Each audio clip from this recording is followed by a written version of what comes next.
Mga bay, we cannot deny the fact nga kung daghan kag bahandi, daghan kag kwarta, daghan kag katigayunan, daghang makigsuod kanimo, daghang kag friends.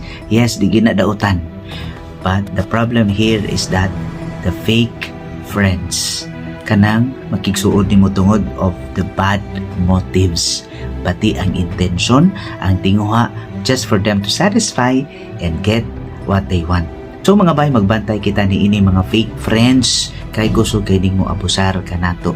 And also this is for us to serve as a warning nga unta dili kita mamahimong fake friend. Let us be a genuine and authentic and a real friend. So mga bay, mga kaisabingay, how can we define a friend?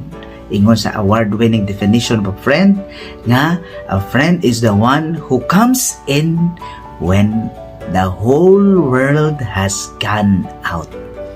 Sa panahon nga ang tanan mibiya kanimo, siya nagpabilin uban kanimo.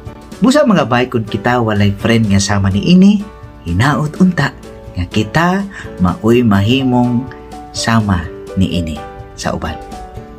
Ang Dios manalangin kanatong tanan sa ngalan sa Ama ug sa Anak ug sa Espiritu Santo. Amen.